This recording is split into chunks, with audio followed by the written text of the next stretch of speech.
Bienvenidos a la primera charla del curso de actualización de matemáticas del 2019. Hoy inauguramos el año, no el curso.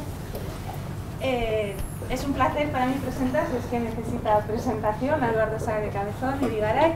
Él es profesor, es docente e investigador del Departamento de Matemáticas y Computación de la Universidad de La Rioja, pero sobre todo es famoso por ser un gran divulgador, ¿no? Su fama es internacional. En 2013 ganó el primer concurso que se realizó en España, en uno de los científicos de FameLab, y desde entonces su carrera de divulgador no ha parado de crecer, y estoy segura que no ha llegado alto. Estoy segura que nos sorprenderá con más cosas. Entre otras cosas podemos citar que es uno de los fundadores de Big Bang, Científicos sobre Ruedas, que es un grupo de científicos que hacen monólogos, seguro que lo conocéis, ha hecho charlas TED, ha participado en varios programas de radio y televisión, haciendo una gran labor por la ciencia en general y en particular por las matemáticas y la información.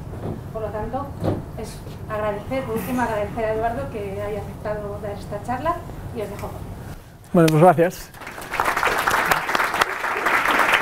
En realidad es una charla que le teníamos ahí como que yo la debía, porque esta charla la he hecho en otros lugares y aquí no, en este seminario no, y siempre la teníamos ahí para, bueno, cuando haya un hueco y se pueda y todo esto, pues ahí la teníamos en reserva, ¿no? Y bueno, para mí es un placer estar en el seminario. Creo que he estado un par de veces en el seminario y he de decir que, no sé si alguien me lo ha preguntado esta mañana, no sé, en una entrevista o algo así, la primera charla que yo fui de matemáticas fue en este seminario, no aquí, no en esta sala, fue en el colegio universitario y nos llevó Manolo y Emilio nos llevarían, yo estaba en el instituto y nos llevaban a una charla que se llamaba Teoría Probabilística de la Causalidad, la daba una señora, no sé, creo que era extranjera, belga me parece que era, y yo me acuerdo de eso, fue la primera charla de matemáticas que yo he ido en mi vida fue del seminario del seminario de actualización. Entonces, bueno, pues ya llevábamos un tiempo. Esta charla una vez se la di a la gente del máster en educación secundaria y en ese momento la cambié. Porque yo lo que hacía era sacar lo primero de todo a gente a la pizarra, ahí la voy a tener por si luego nos hace falta la pizarra, a gente a la pizarra a que escribieran en 10 segundos el número más grande que sean capaces de escribir. Entonces pensadlo, no va a poder escribir. Pensad en 10 segundos el número más grande que seáis capaces de escribir con una notación matemática. No vale decir el número más grande que sea capaz de escribir, no, eso no vale, sino con una notación y tal. Bueno, pues yo saqué allí, entonces desde entonces no vuelvo a sacar prácticamente a nadie y desde luego no vuelvo a sacar al profes delante de sus alumnos, porque sale ya el profe. Y es que estaba prohibido poner infinito no se vale, infinito no lo consideramos como un número en esta charla. Y sale, los pongo como en un concurso, sale el profe y un alumno. El alumno escribe esto. Que dice, generosamente puede ser 3, digamos, o sea, siendo generosos con él, ¿no? Y el profe, así todo ahí, empieza.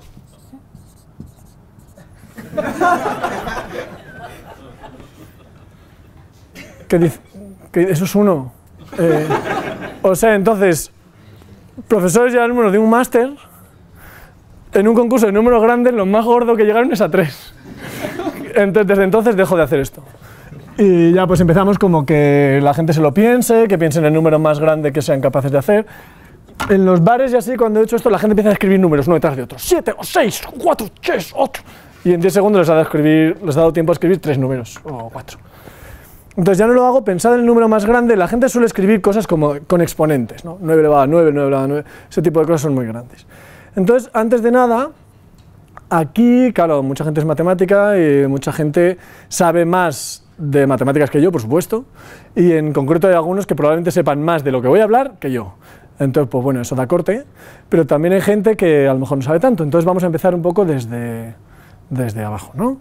Desde abajo en el sentido de lo más inicial. Entonces, esto, como ya os digo que yo lo hago en muchos lugares esta charla, la última vez que la di, la vez anterior a esta, la di en un lugar en Colombia en el que a 2 minutos antes de empezar la charla se fue la luz en el edificio. Y era de noche. Entonces yo no tenía, claro, había preparado el ordenador, todo. Entonces acabamos haciéndolo en la pizarra, era una pizarra blanca como esa, a oscuras, la habitación a oscuras, a la gente metiéndose en mano, todo eso, y con la linterna del móvil alumbrando la pizarra. Y así dimos la charla. Muy bonito, precioso. Y entonces empecé con esta diapositiva, o sea, yo empecé escribiendo en la pizarra y digo, vamos a ver una notación inicial, ¿no? Entonces, en matemáticas se escribe muchas veces un numerico pequeño puesto arriba de otro y se lee, por ejemplo, el primero 2 elevado a 3, que si lo pensáis, realmente estamos diciendo 2 elevado, pero el que está elevado es el 3, o sea, pero decimos 2 elevado a 3, que es multiplicar el 2 por sí mismo 3 veces. Otro ejemplo, siempre me gusta dar 2 ejemplos por lo menos. 5 elevado a 4 es 5 por sí mismo 4 veces, ¿no? 10 elevado a 5, que sería 10 por sí mismo 5 veces, se escribe como un 1 y 5 ceros. Y eso viene muy bien para medir la magnitud de números, para comparar números. Siempre estamos hablando de números naturales, de los de contar y todo eso, ¿eh? Nada de decimales ni movidas de esas, no. Números de los decentes, iba a decir de los de vos. Números de los decentes, de los de toda la vida. Bueno, pues de los de contar. Entonces, estos lo están grabando. Bien.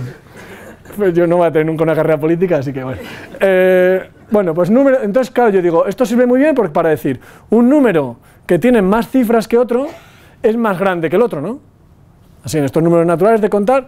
Bueno, pues en esa charla, a oscuras, todos a oscuras, de repente oigo una voz, ¡no! Y bueno, ¿por qué no? Y me dice, puede estar escrito en otra base. Y si está escrito en una base más pequeña, el número tiene más cifras, pero es más pequeño. Bueno, pues también para esta charla cometamos la locura de que los números están en base 10, ¿vale? O sea, los de toda la vida. Números de toda la vida, decentes, en base 10. ¿Estamos de acuerdo que números escritos en base 10, si un número tiene más cifras que el otro, es más grande que el otro? Y suena la voz, ¡no! Puede empezar por muchos ceros. Y bueno, pues vamos a tener la locura de base 10 y sin empezar por ceros, ¿vale? Así, o sea, el número así, tal cual. Nunca me había pasado eso, pero a partir de entonces uno va incorporando a su discurso pues las aportaciones que amablemente le hace la gente en las charlas, ¿no? Luego el señor era muy majo, pero yo decía, coño, ponte en mi lugar, macho, estoy a oscuras, dando una charla con las luces de los móviles, me vienes con eso. Bueno, entonces, un número que tiene más cifras que otro es más grande que otro, vamos a entendernos así. Entonces, otra de las cosas que hay que estar de acuerdo. Si yo pongo 9 elevado a 9 elevado a 9, eso es 9 elevado a 9 y el resultado elevarlo a 9, o 9 elevado al resultado de elevar 9 elevado a 9. O es lo mismo.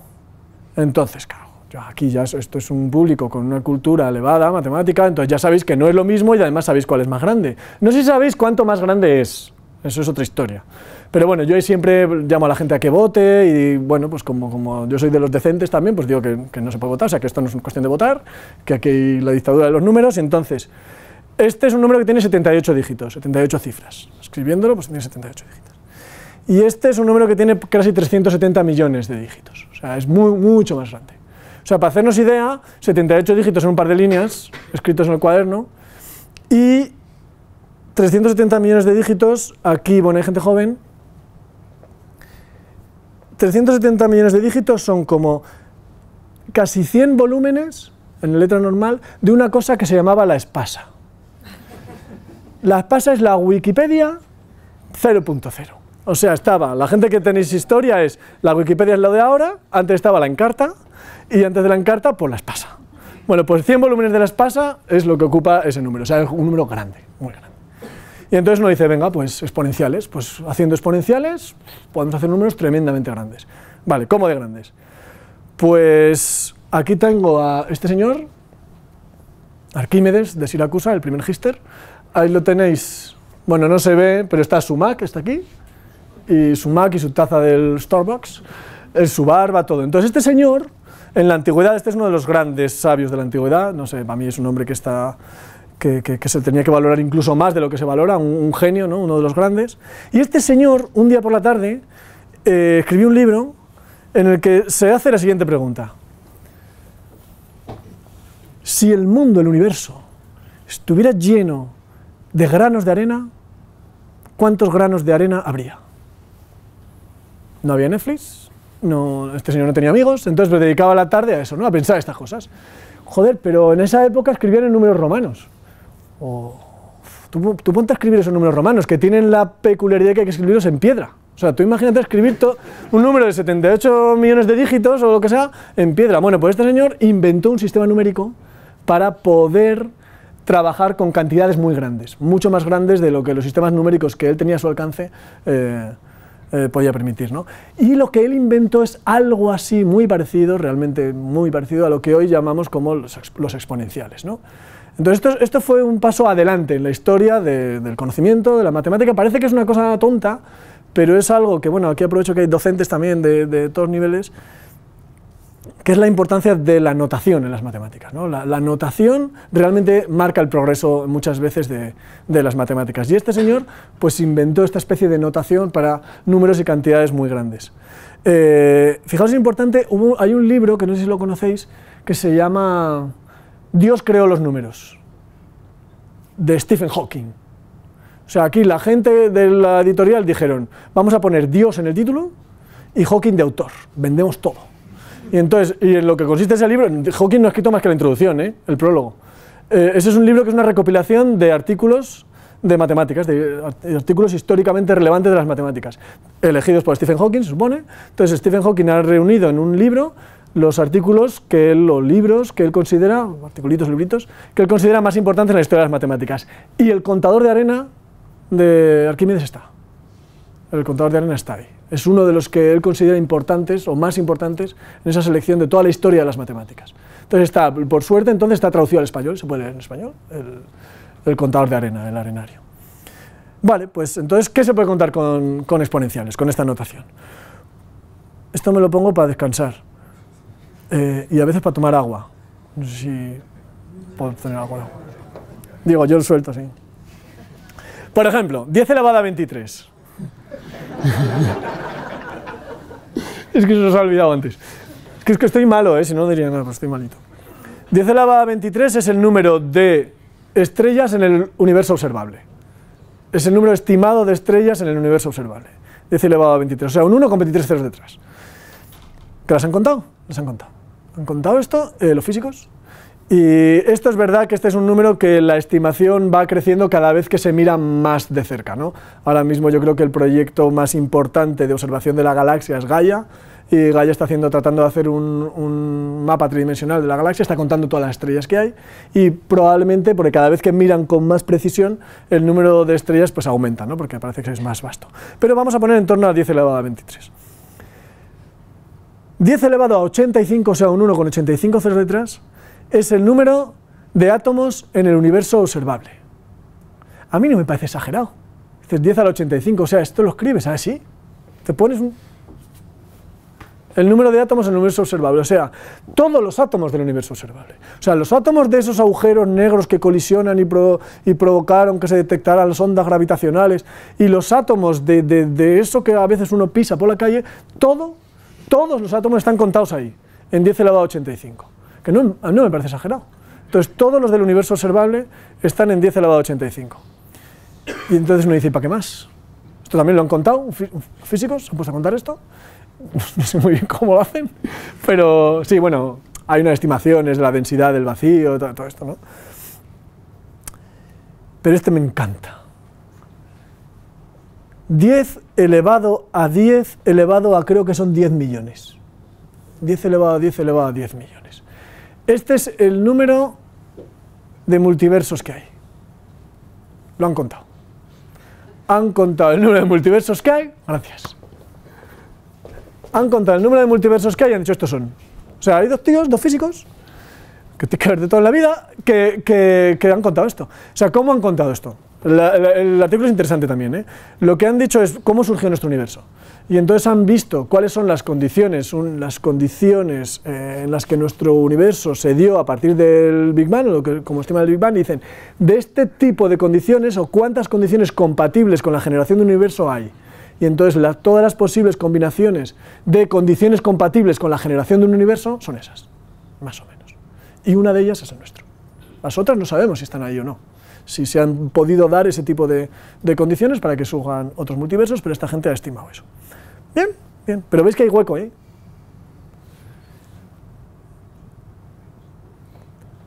Borges escribió la Biblioteca de Babel.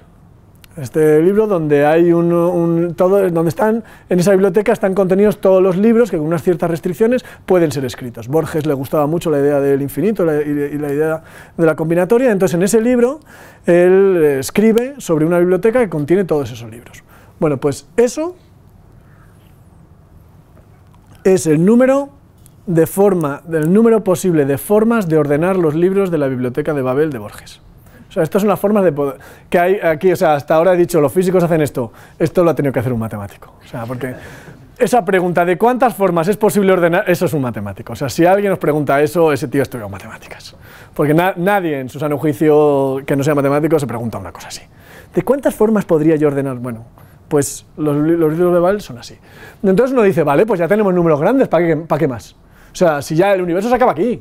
Esto otro, bueno, podríamos considerarlo dentro de la fantasía teórica o algo así, no sé, y esto desde luego es fantasía. Y dice, pero ¿para qué necesitamos números más grandes? ¿Hay números que midan cosas, que puedan medir cosas más grandes? Claro, aquí como soy matemático, pues yo sé que la respuesta es, pues claro, pero la gente que por ahí, en los bares y eso, dicen, pues no, ¿para qué? Si ya está todo, ¿no? ¿Con esto? Bueno, pues pongo aquí esta foto. ¿Reconocéis esta foto? Esto es el 97, ¿puede ser? Año 97. Este es Garry Kasparov jugando contra Deep Blue, ¿no? Jugando contra Deep Blue. En el 97, por primera vez, una máquina de IBM Deep Blue, por primera vez vence a un gran maestro de ajedrez, a un campeón del mundo de ajedrez, a Garry Kasparov.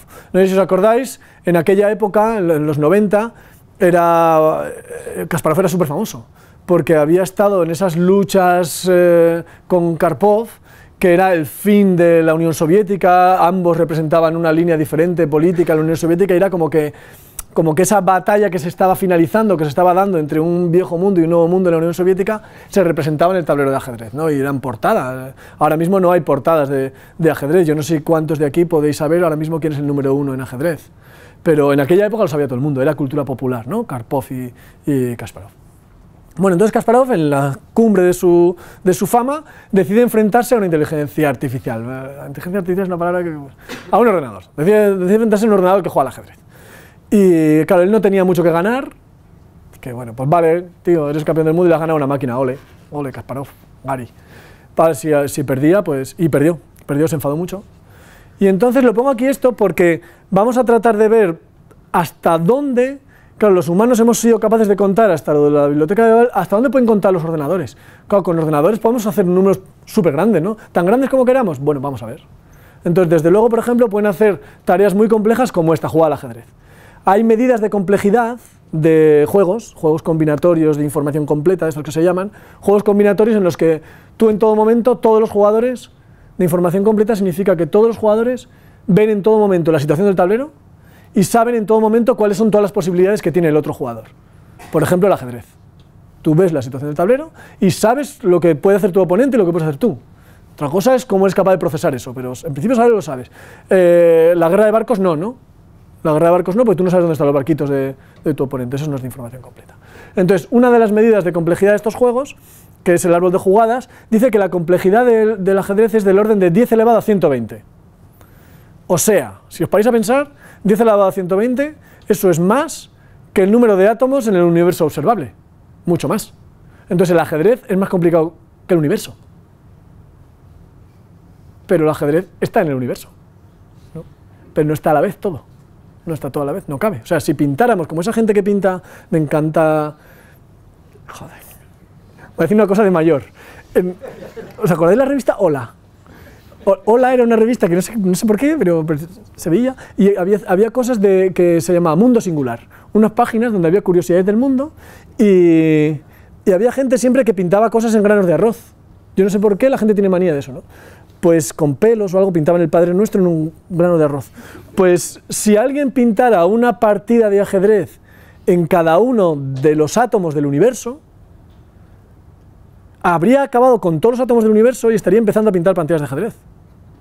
O sea, no puede uno pintar todas las posibles partidas de ajedrez en cada uno de los átomos del universo. Bueno, pues este este nivel de complejidad, ya en el 90 y pico, los ordenadores, digamos, eran capaces de manejarlo, ¿no? Este 10 a la 120 como una complejidad mayor que la del universo. Esta foto, que es del 2007, es como del 90, no, del 2016 esta foto, casi 2017, o sea, casi 20 años después, un ordenador, AlphaGo, se enfrentó a Lee Sedol, que lo tenéis ahí, en una partida de Go. Se pensaba que nunca un ordenador podría jugar con garantías frente a un profesional del Go. Contra un aficionado medio, difícilmente, ¿no? Y entonces vino esa gente de DeepMind, que es una empresa inglesa que luego compró Google, y dicen, nosotros podemos jugar algo. Podemos jugar algo contra un campeón. Sí. El Go es un juego en el que tú tienes un montón de piedritas, unos son blancas y otros son negras, tú tienes las blancas y tu oponente las negras, pongamos, y tienes que crear regiones cerradas con tus fichas y que abarquen el mayor territorio posible. Entonces quien abarca mayor territorio es el que gana, ¿no? Más o menos es así el Go. Y entonces, hasta donde yo sé de Go. Entonces esto es muy difícil de jugar, de hecho muy difícil de jugar, es muy complicado el número de jugadas que se pueden dar. En esa misma medida de complejidad que os he dicho que el ajedrez medía 10 a la 120, el Go mide 10 a la 365. Que aquí no hace falta que lo diga, pero por si acaso, eso no es el triple. O sea, 10 a la 365 no es el triple que 10 a la 120, ni siquiera es 200 veces más. Es 200 órdenes de magnitud más complejo que el ajedrez, es un juego muy complejo. Y entonces esta gente de DeepMind se puso a jugar, pero atacó el problema de una forma diferente a como hacía Deep Blue. Deep Blue lo que hacía era tenía un banco de jugadas tremendo y un motor de búsqueda que lo que hacía era evaluar las posibles alternativas de juego que tenía a unas cuantas partidas vistas, dependiendo de la capacidad de cálculo que tenga el ordenador donde esté implementado Deep Blue. Podéis jugar con el mismo motor desarrollado, hay una aplicación para móvil que se llama Stockfish. Stockfish es el heredero de Deep Blue, digamos, en el ajedrez, ¿no? Pero AlphaGo juega distinto. AlphaGo lo que hace es aprender a jugar. Entonces aprende desde cero. Tú le dices, mira, así se juega, estas son las reglas, esto es ganar, esto es perder, ponte a jugar. Y se pone a jugar. Y entonces empieza a clasificar los movimientos según le van a llevar a la victoria o a la derrota, ¿no? Esto lo complican bastante, ¿no? Y también usan partidas guardadas y análisis de comportamiento de jugadores humanos, etcétera, pero el motor de juego básicamente es ese. Entonces, esta gente puso a su máquina a aprender a jugar y dijeron, podemos jugar contra el campeón del mundo. Y se pusieron en Corea, en Seúl, 5 partidas contra Lee Sedol. Entonces, podemos jugar al nivel de un campeón del mundo. Lee Sedol, que además no es un campeón del mundo así, digamos, cualquiera, ¿no? Es uno de esos campeones del mundo que marcan historia, un Indurain de esto, ¿no? O sea, no solamente es que gana el Tour, es que, hostias, es uno de los que marcan la historia de la disciplina. Pues Lee Sedol, un jugador muy creativo, dijeron, venga, pues contra este queremos jugar. 5 partidas, $1 millón, en marzo de 2016. Y el resultado, hay un documental en Netflix, la gente que tenga en Netflix lo podéis ver, que se llama AlphaGo, precioso, el documental es precioso. Os voy a hacer todo el spoiler ahora. Pero da igual. El resultado fue 4-1 a favor de AlphaGo, a favor del ordenador. Ganó el ordenador. A mí, una de las cosas que descubrí os bajo del documental, pero es muy bonito, ¿eh? El documental es precioso, como está contado, muy interesante, es precioso de verdad. Una de las cosas que descubrí en ese documental, yo toda la vida siempre había sabido este resultado, de 4-1, pero siempre pensé, no sé por qué, que Lee Sedol había ganado la primera partida. Y Lee Sedol ganó la tercera partida. O sea, la máquina, la gente del Go estaban pensando, esto son unas risas. O sea, nadie puede ganar, o sea, un ordenador no va a poder ganar a un tío. Entonces, va el campeón del mundo, fue relajado, y la primera partida la palma. ¿Sabéis? O sea, esto fue un evento, es un eventazo en China, Corea, Japón, y además los locutores ahí en esos sitios sabéis cómo son, o sea, no sé si habéis visto alguna vez, pues, y alucinante, pues todo con el Go, lo que ha hecho tal.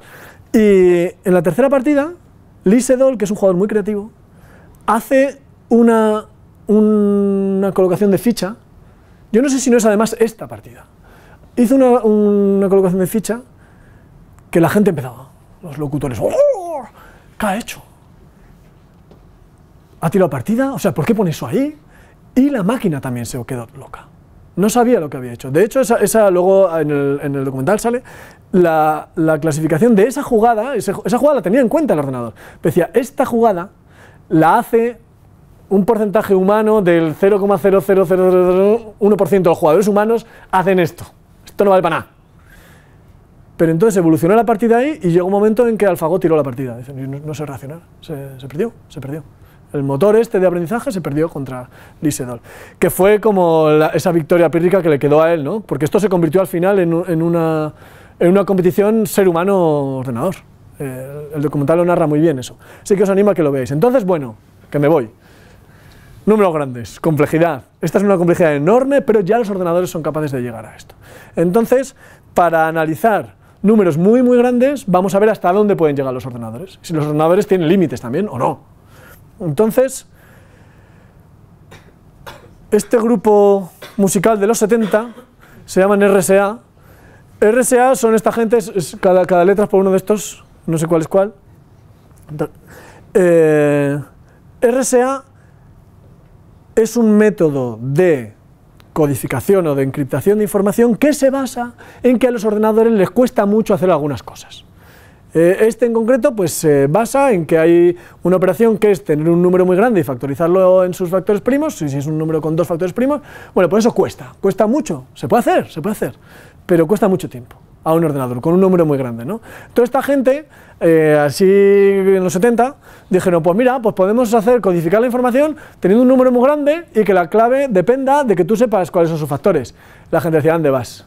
¿No ves que hay ordenadores ahora, cariño, que juegan al ajedrez y todo? ¿Dónde vas? Eso para un ordenador no es nada. Apostemos, venga. Aquí te doy un número. Si me dice los factores, te doy $100.000, pongamos. Pago yo. $100.000. Y la gente, venga. ¿Y podemos usar calculadora? Decían, como en el examen. ¿Podéis usar calculadora? Ordenadores, redes de ordenadores, las águilas de Gandalf. O sea, todo lo que queráis usar.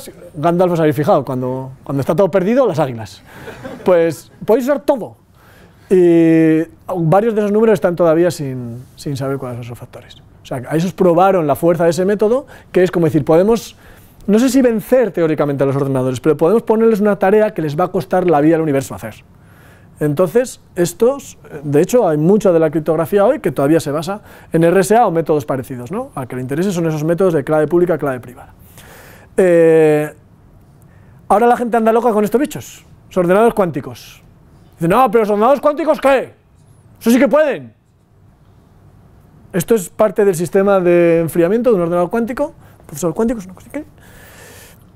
Pues en teoría pueden, en teoría sí. En teoría un ordenador cuántico puede romper RSA. De hecho, los ordenadores cuánticos, así como en 3 o 4 frases, en teoría pueden más que los clásicos, la teoría está desarrollada, el sistema de computación está desarrollado, hay algoritmos, pocos algoritmos para ordenadores cuánticos, de momento hay pocos algoritmos, no hay un catálogo de algoritmos enorme, hay pocos algoritmos, pero me cago en la mar, uno de ellos es lo que rompe RSA. O sea, de las poquitas cosas que saben hacer 4 cosas, pues una es romper RSA. Por suerte, los ordenadores cuánticos que hay hoy en día son pequeñicos, entonces no pueden con el tamaño de claves que hay hoy en día, pero si un día crecen, pues podrán. Y bueno, la gente se está preparando para eso, ¿no? Hay sistemas de encriptado que un ordenador cuántico en principio no podrá contra ellos, pero no es fácil resolver esas cosas. Entonces, de momento, pues sí, unos ordenadores cuánticos en teoría podrían romper RSA, en la práctica hoy día no, y no se sabe si son capaces de crecer hasta el tamaño adecuado. Hoy día no se sabe eso, si van a ser capaces de crecer. Luego si queréis hablamos de eso. Descanso. Se pone lo cuántico duro. Bueno, entonces vamos a tratar de acercarnos a los límites de los ordenadores. Hemos visto los límites prácticos. Los ordenadores en la práctica tienen límites, hay cosas que les cuesta mucho hacer. Pero vamos a ver si tienen límites teóricos, si hay cosas que ya sabemos de antemano que no las van a poder hacer. No que les va a costar mucho, que no las van a poder hacer. Entonces, para eso vamos a tratar de explorar hasta dónde pueden llegar los ordenadores, ¿no? Y para eso, de nuevo, notación. 5 chillao, como se dice en La Rioja, bueno, los profesores de La Rioja lo sabéis, en secundaria en La Rioja se dice 5 chillao. 5 chillao, que en el resto del mundo se llama 5 factorial, es 5 por 4 por 3 por 2 por 1. Que si uno se da cuenta, 5 es 5 por 4. ¿Lo veis que está aquí? O sea, es como, ¿sí? Entonces, eso se llama recursividad. Recursividad. Y es la alegría de los estudiantes de informática en primero. La recursividad. Lo que más les gusta. O lo segundo que más les gusta después de los punteros. Pues 5 por 4. Ahí está. Ahí está. En general, n es n por n menos 1. Que esto es muy bonito, bueno, en el instituto lo sabéis, cuando se da el factorial es muy fácil saber cuándo lo están dando, pues se oyen chillos en las clases de la gente haciendo los ejercicios y todo eso. Bueno, pues entonces eso es recursividad, es decir, calcular un número, el resultado de una operación, en base al resultado de la misma operación aplicada en un caso más pequeño, hasta que llegamos a un caso límite. Podemos llegar a 1 factorial, pongamos 1, que es 1, o a 0 factorial, que es 1 también, que esto también le vuelve loca a la gente. 0 factorial, bueno, no vamos a entrar en eso. Entonces, n factorial, entonces, claro, cualquier cosa que sea recursiva, esto le llamamos recursivo, hay uno de los teoremas y gordos, bueno, es una tesis más que un teorema, de los gordos de la teoría de computabilidad, dice, todo aquello que es recursivo, voy a poner, imaginaos que lo llevo tatuado aquí, recursivo, con letras de death metal, recursivo, es lo mismo que computable. O sea, un ordenador, algo que es recursivo es computable y algo que es computable lo puede definir como recursivo. Ahí hay toda una terminología fina en la que podemos hablar de decidibilidad, de computabilidad. Una cosa es lo que es decidible si es un problema de decisión, computable se refiere a funciones, pero vamos a poder decir que son, para hoy, en esta sala, aunque veo a la gente de informática moviéndose en sus sillas, vamos a decir que es equivalente, ¿no? Entonces, recursivo es equivalente. Esa es la tesis de Church-Turing. La tesis Church-Turing, o sea, yo podría ir por la calle con mi torso hercúleo, tatuado, si yo creía en los tatuajes, y tenía aquí recursivo y aquí computable. Iría por la calle así, y la gente estaría viendo la tesis Church-Turing por la calle, que es una de las cumbres de la teoría de la computabilidad, y que es de los años 30, es que es del principio de la teoría de la computabilidad. Bueno, entonces dice recursivo computable, vale, muy bien. Entonces, vamos, pero lo que la gente, ni Church ni Turing, se dieron cuenta es hasta dónde llega lo recursivo. Lo recursivo es muy potente. Y entonces vino este señor. Miradlo bien. Está ahí, ¿eh? Está ahí. ¿Veis que es el primero de los...? Van a salir los tres. El primero es el que soy. Ya lo conocéis, ¿no? Ya lo vais a conocer, no. Este es Wilhelm Ackermann. Ackermann, que con ese nombre y esta cara, pues podría ser, yo qué sé, portero de un campo de concentración, pero tenía una profesión todavía peor, era profe de secundaria. Este señor era profe de secundaria, estudió en Göttingen, en los años gloriosos de Gotinga, ¿no? Estuvo ahí, pero luego se dedicó toda su vida a ser profesor de secundaria. Y es de estos profes, bueno, aquí tenemos a Manolo Emilio, que son de este tipo, ¿no? Son profes de secundaria, no digo que seáis guardianes de un campo de concentración, pero es de esta gente que son grandes matemáticos y deciden hacer su carrera como profesores de secundaria, ¿no? Y siempre en contacto con la universidad, con la investigación y todo esto. Ackermann era uno de estos. Entonces, Ackermann enseñó al mundo la potencia de la recursividad, hasta dónde es recursivo. Entonces, vamos a ver algo que es recursivo, por tanto computable, pero es mucho más gordo que cualquier cosa que hayamos visto hasta ahora. Descanso para esto. Es que Ackermann me deja preocupado. Bien, vamos a ver, estamos más o menos de acuerdo todo el mundo en que multiplicar n por m es sumar n a sí mismo m veces. Vamos a decirlo así. Esto, por supuesto, estamos en números naturales y todo esto. Si nos metemos a qué significa multiplicar complejos, por ejemplo, es historia. Pero en estos números naturales, multiplicar n por m es sumar n a sí mismo m veces. Vale. Elevar n a m, estos esos exponenciales que hemos visto antes, es multiplicar n por sí mismo m veces. ¿Sentís en vuestro sistema linfático el aroma de la recursividad? Esto se parece a lo del factorial, pero no es lo mismo. No es lo mismo. O sea, es recursivo, porque es que es como ir a un caso más pequeño, ¿verdad? O sea, de exponencial vamos a multiplicar como cosito, y de multiplicamos sumar, y de sumar podríamos ir a tomar el número siguiente, ¿no? Y siempre estamos definiendo no el resultado de una operación en términos de la operación aplicada a un caso más pequeño, sino que estamos definiendo una operación en términos de otra operación, digamos, más sencilla. Esto también es recursividad, y es lo que se llama recursividad no primitiva. Entonces la gente dijo, ostras, recursividad no primitiva. Recursividad primitiva es multiplicar, exponenciar, todo eso, y tomar factorial, eso de ir a un caso más pequeño. Y esta recursividad no primitiva es esta que podemos definir en torno a las funciones. Podemos tirar para adelante, que estoy seguro que alguien habéis pensado en esto alguna vez en vuestra vida, y a lo mejor lo habéis comentado a escondidas. O sea, se puede ir más allá de exponenciar, ¿no? Yo recuerdo haber pensado esto pues en clase o... Joder, pues además, si multiplicar de multiplicar, exponencial de exponencial, pues podemos imaginar otra, pues flechita, flechita. Entonces, n flechita, flechita, m es elevar n a sí mismo m veces. Y podríamos tirar más allá, ¿no? O sea, hacer flechita, flechita más veces y hacer flechita...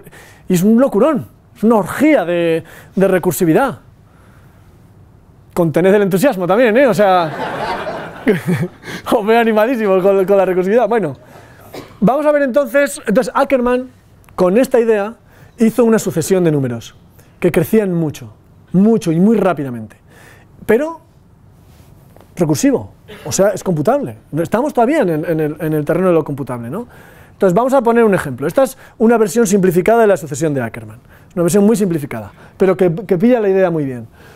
Podemos elegir como primer número de la sucesión de Ackermann, el primer número natural con la primera operación. 1 más 1, 2. Muy bien. El segundo podría ser la segunda operación aplicada al segundo número natural. 2 por 2, 4. El tercero sería el tercer número natural al que le aplicamos la tercera operación. 3 elevado a 3, que es 27, ¿no? Bien, bien. El siguiente sería el cuarto número natural con la cuarta operación, 4 flechita, flechita, 4, que sería 4 elevado a 4, elevado a 4, elevado a 4, ¿qué es? Bastante, ¿no? Es grande. Y no te digo nada, 5 flechita, flechita, flechita, 5, que es 5 flechita, flechita, 5, flechita, flechita, 5, flechita, flechita, 5, flechita, flechita, 5, y cada flechita, flechita es elevar. Eso es muy gordo. Eso es mucho más gordo que lo de Babel y todo, mucho más gordo, ¿eh? Vamos a ver cómo de gordo, lo vamos a ver en un ejemplito, lo voy a poner en un ejemplo gráfico.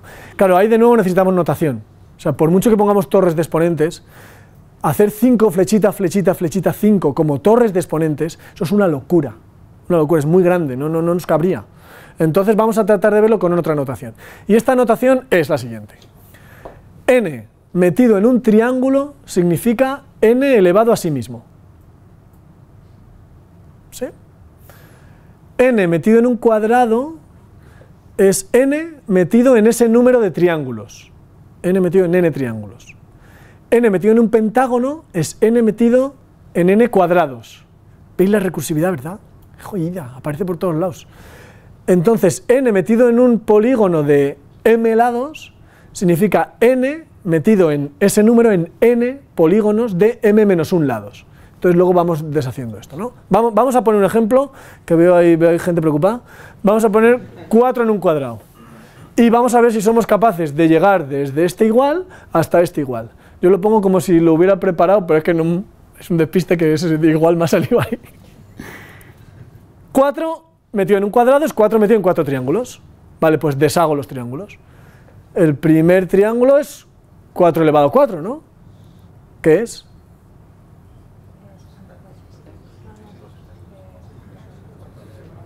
Aquí hay, o sea, si usáramos, ¿os acordáis de Quiero ser millonario? Si usáramos el comodín del público, el 50% diría 16, otro 50% diría 64 y el otro acertan.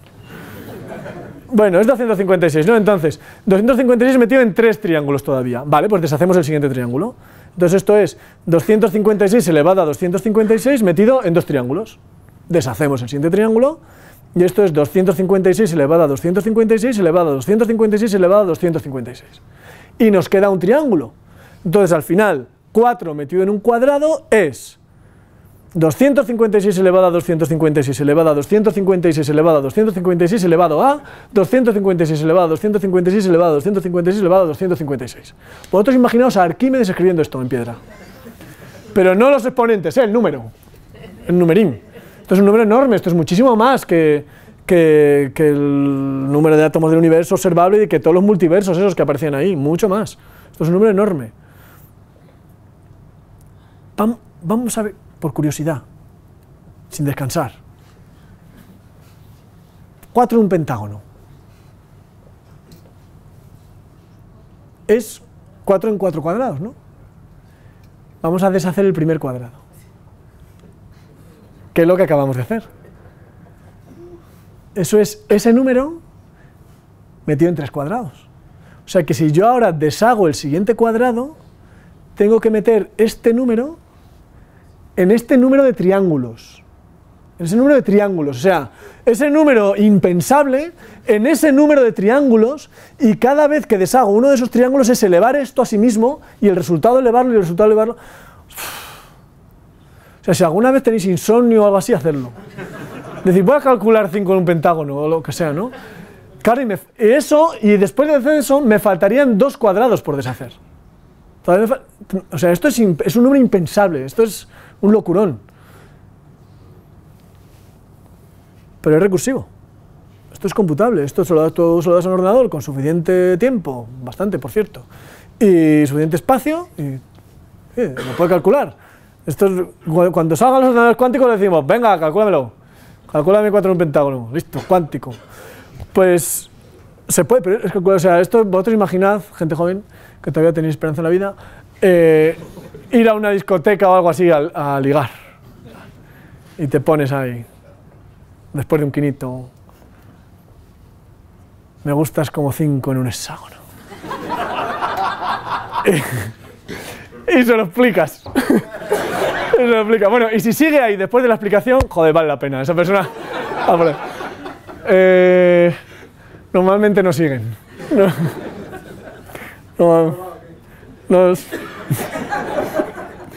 voy a hablar de mi vida. No funciona. Pero bueno, lo podríais intentar. Vale, entonces, joder, pues uno se lo podría tatuar, ¿no? 5, no, bueno. El segundo de estos, así, medalla de plata, Alan Turing. Ese es Alan Turing.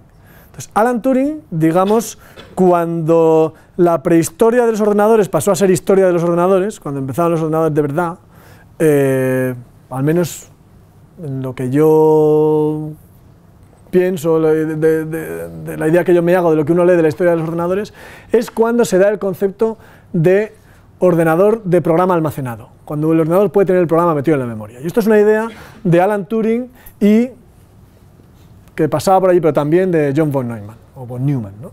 Entonces, este señor Alan Turing dio una forma de describir lo que podría ser un ordenador, un computador, una máquina universal, una máquina de cálculo de cómputo universal. Y a la vez que inventaba los ordenadores, este señor inventó los límites de los ordenadores. Entonces, Alan Turing, que fue un genio por muchas razones, una de ellas es esta, ¿no? Que fue capaz de idear los ordenadores y a la vez de idear los límites de los ordenadores y de una forma relativamente sencilla de hacerlo. De hecho, en el libro este que os he nombrado antes, Dios creó los números, el artículo On Computable Numbers, sobre números computables, de Alan Turing, donde da la descripción de la máquina universal de Turing y de los límites de la computación, también está ese artículo. O sea, dentro de lo que Stephen Hawking seleccionó como los artículos más importantes de la historia de las matemáticas, el contador de arena y este de Turing también está. O sea, que tenemos la suerte de que está traducido, lo podéis leer en español. Se puede leer este artículo donde él describe eso. Entonces, ahora os pido perdón porque va a aparecer la palabra infinito aquí.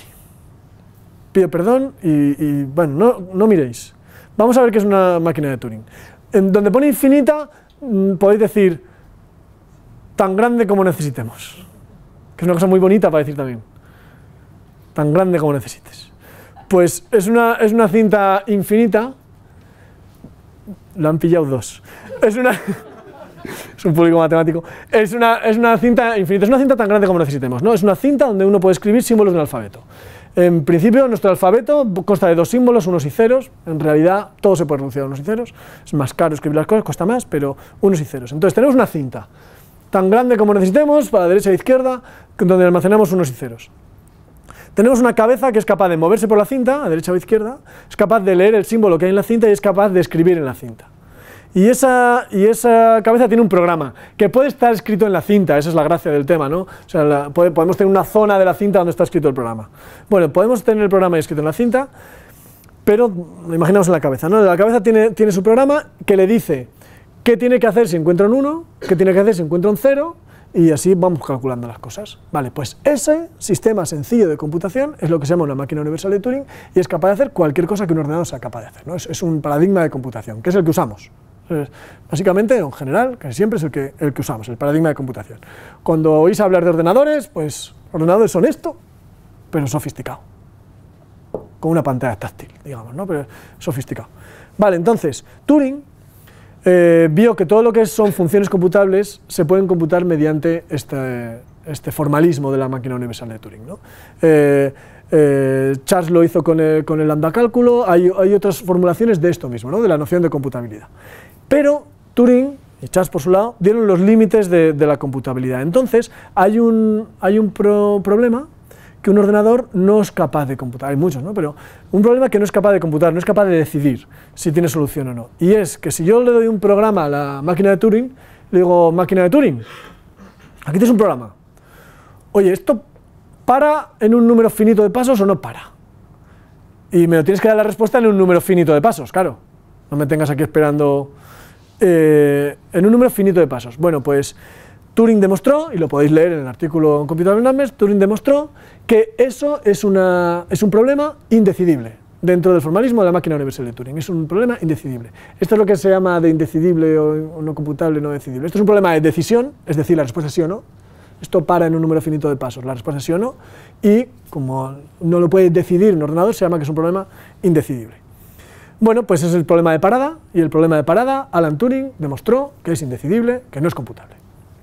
Vale, esto ahora, no lo creemos, o sea, Alan Turing lo demostró y lo podéis leer rigurosamente en su artículo. Vale, entonces ya tenemos uno de los límites de los ordenadores, y esto lo aprovechó, ya el último que falta, medalla de oro, Tibor Rado, un húngaro que ya bastante mayor, este también era un ingeniero informático, o sea, trabajó en informática, él era matemático, trabajó en informática, y este señor inventó un juego,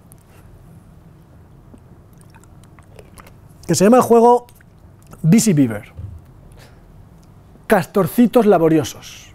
O sea, él era muy bueno inventando cosas, pero nombres no. O sea, castorcitos laboriosos. Bueno, castorcitos laboriosos, por lo que sea, castorcitos laboriosos. Entonces él inventó un juego que genera una sucesión de números, y esa sucesión de números no es computable. No es computable. Se va más allá de cualquier cosa recursiva, o sea, llega un momento en que eso crece más rápido que cualquier función computable. Eso crece más que Ackermann, los cuadrados, 27 metido en un dodecágono, más rápido que eso. Esto crece, llega a un punto en que crece más rápido que eso. Entonces, ¿en qué consiste eso? Pues dice, vamos a dar también una versión sencillita. Vamos a ver, el primer número de Rado es, tomamos todas las máquinas de Turing, todos los programas para una máquina de Turing que tienen una sola línea. Él dio un formalismo en tarjetas. Ahora sí que os cuento ahí en la pizarra cómo eran las tarjetas de Rado. Los programas con una sola tarjetica. Es una máquina que puede estar o parada o en un estado, ¿no? Y cada estado es una de las tarjetitas. Dice, venga, una tarjetita. Que te dice, si encuentras un 1, vamos a escribirlo. O sea, el formato de las tarjetas es número de tarjeta. Número de tarjeta. Vamos a poner la tarjeta número 1. Te dice, si te encuentras un 0,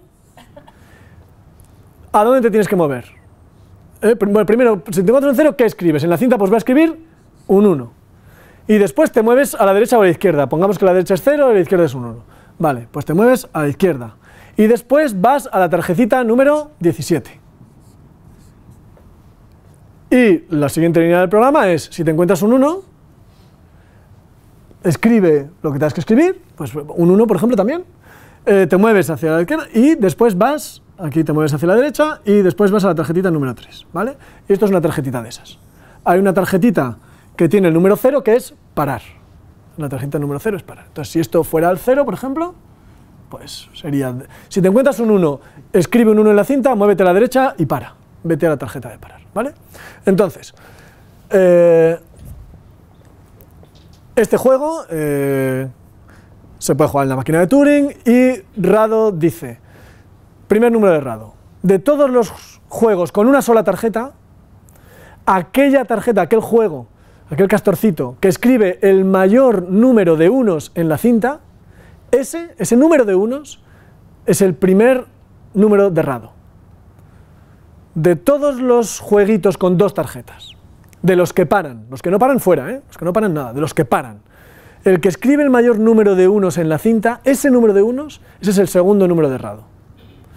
De todos los que tienen tres cintas, tres tarjetitas, todos los que tienen tarjetitas, los que no paran fuera, los que paran, el que escribe el mayor número de unos en la cinta, ese número de unos es el tercer número de Rado.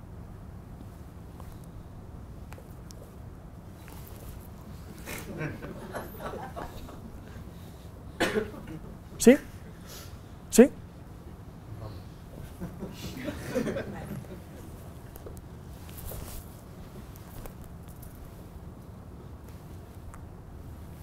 ¿Sí? Hemos cogido la definición de número de Rado, ¿no? Vale, pues Rado demostró que eso no es computable. ¿Por qué? Y ya casi esto... Sí, ¿por qué? ¿Por qué? El hecho de que sea el número 1, el número de unos que escribe en la cinta, es equivalente, y Rado lo pone en su artículo, es equivalente a por cuántos estados pasa. O sea, la medida de complejidad de cada uno de estos jueguitos es o bien cuántos unos escribe en la cinta, o bien por cuántos estados ha pasado, ¿no? Entonces, yo tengo mi máquina, supongamos, mi máquina, la Rado Machine es capaz de, si yo le doy un número n, es capaz de decirme por cuántos estados pasa como máximo, o cuántos unos escribe el BC Beaver, el castorcito, enésimo castorcito, ¿no? ¿Cuál es el campeón de todos estos juegos? De los que paran. Los que no paran ya sabéis que están fuera. Vale, pues entonces supongo que tengo la Rado Machine, que es capaz de computar los números de Rado. Y entonces le digo, y tengo aquí una máquina que quiere computar el problema de parada, quiere decidir el problema de parada. Entonces voy al problema de parada y digo, máquina de parada, este programa, ¿tú me puedes decidir si esto para en un número finito de pasos? A ver, ¿cuántas tarjetitas tiene tu programa? 26. Rado Machine. ¿Cuál es el número BC Beaver 26? Lo calcula porque es computable y te lo dice. Entonces va esta y empieza a mover el programa. Empieza a calcular el programa. Y en un número finito de pasos, o bien se parará, o bien pasará por más estados que el castorcito. Si pasa por más estados, ya sé que no va a parar. Pues si no, no sería el castorcito. Entonces, en un número finito de pasos, he decidido el problema de parada. Como Alan Turing demostró que el problema de parada no es decidible, por tanto, el Rado Machine no existe. No es computable. Entonces, los números de Rado no son computables. Crecen más que cualquier función computable. Así que este señor, este de ahí, con esta cara de fabricante de turrón, o sea, pues este señor, es verdad, tiene un poquito de cara de fabricante, o sea, tú te imaginas, Picó 66, ¿os acordáis? Picó 66 en letras doradas. O mazapanes también. Bueno, pues este señor, Tibor Rado, hizo unos números no computables. ¿Queréis verlos? Vamos a verlos. BC Beavers. Hasta donde yo he mirado, porque de vez en cuando lo miro. Porque esto sigue ahí calculando la gente. El BC Beaver 1 es 1. El BC Beaver 2 es 4. Es decir, de todos los programas con dos tarjetitas de esa forma, el que más escribe en la cinta, escribe 4. Ejercicio. Siempre he querido decir esto. Ejercicio. El BB3 es 6. Esto se puede hacer a mano, ¿eh? El 2 y el 3 se pueden hacer a mano muy fácil. Porque uno al final puede escribir todas las posibles tarjetitas de una forma bastante fácil. El número de tarjetas crece como n más 1 elevado a 2n. O sea, cuando n es pequeño, pues bueno, eso es manejable, ¿no? El número de tarjetas. El BB4 es 13. El BB5 se sabe que es mayor que 4098, hasta donde yo he mirado la última vez. El BB6 se sabe que es mayor que 10 elevado a 18.267. ¿Cómo se sabe eso? Pues la gente ha generado todos los n más 1 elevado a 2n posibles candidatos, por argumento ha desechado algunos, por ejemplo, todos aquellos en los que el 0 no aparece en ninguna tarjeta así, eso ya se sabe que no van a parar, entonces esos pues, los desechamos. De los que podrían parar, pues si por argumento somos capaces de descartar algunos, los descartamos y nos quedan algunos candidatos, que son los que ponemos a correr. Y entonces, esos que ponemos a correr, pues los que han parado ya, el de 5 que más ha escrito 4.098 o ha pasado por 4.098 estados, pero es que quedan algunos corriendo, que no podemos dar un argumento para decir que van a parar, pero de momento no han parado, entonces pues no se sabe. Y con 6 pasa igual, hay gente que está intentando los de 7 y así está la cosa. Podéis participar con vuestro ordenador, hay una página web donde uno puede ir y decir, venga, quiero participar en el juego Busy Beaver, pues venga, a gastar electricidad, que está cada día más barata. Bueno, pues... Y esto es donde más ha llegado la humanidad en cuanto a números grandes. Los números más grandes que se conocen ahora mismo es esto. O sea, uno puede decir, si ahora vais y en algún momento veis alguna charla en la que dice, sale a la pizarra y escribe en 10 segundos el número más grande que puedas. Pues yo qué sé, pues escribéis B17 metido en un pentágono. ¡Hala! Gáname. Y si te intentan ganar, primero a ver cómo es lo que he escrito. Primero calcula eso. Sí, claro, un riojano podría decir factorial. ¿Me tiene pentágono? Sí, podría ser. Bueno, entonces, este es el fin, ¿no? Este es el final. Entonces, ahora vendría cuando es pues, por educación, unos aplausos así, pero los aplausos van a ir por competencias. Entonces es una evaluación por competencias de la charla. Entonces vamos a ver, es una broma interna para los profes. Entonces vamos a ver, entonces la cosa es, yo pongo aquí una competencia que si la hemos alcanzado, si nos parece que está bien más o menos, pues aplaudís. Si no, también. O sea, es como, bueno. ¿A dónde hemos llegado? A saber cómo ganar un concurso de números grandes. ¿Sí? Ahora sabríais cómo ganar un concurso de números grandes, pues aplaudís. A conocer la importancia de la notación en matemáticas. La notación, esto ya la conocíais. Pero bueno, que ya la conocierais, no quiere decir que no esté. Dar algunas ideas sobre recursividad no primitiva y computabilidad. ¿Qué es esto? ¿Sí?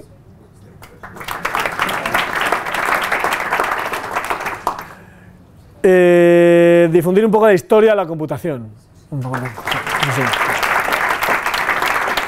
Pues ya está, con 4 te dan el certificado de buenas prácticas. Y despertar curiosidad sobre estos temas. ¿Sí?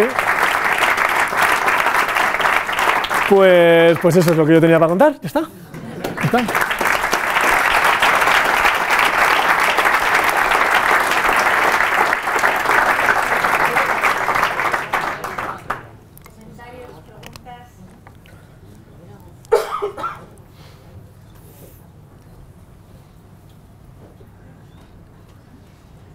Estamos por decir algo, la notación de las flechitas es de Ackermann, esa persona de Nutt. La notación de las flechitas hay dos, no, la notación de las flechitas no es de Ackermann. No, Ackermann lo hacía como con paréntesis.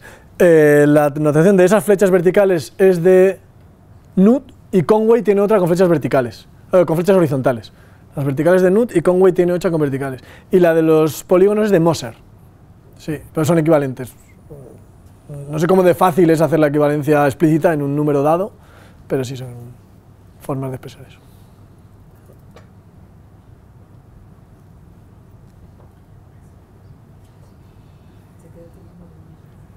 Pues a calcular, ahora en horitas. Antes de despedir a Eduardo, acordaros que la lista está ahí al fondo en esa mesita, al que no haya firmado, y la próxima charla será el 30 de enero, que es miércoles también. Muy bien. Agradecemos a Eduardo.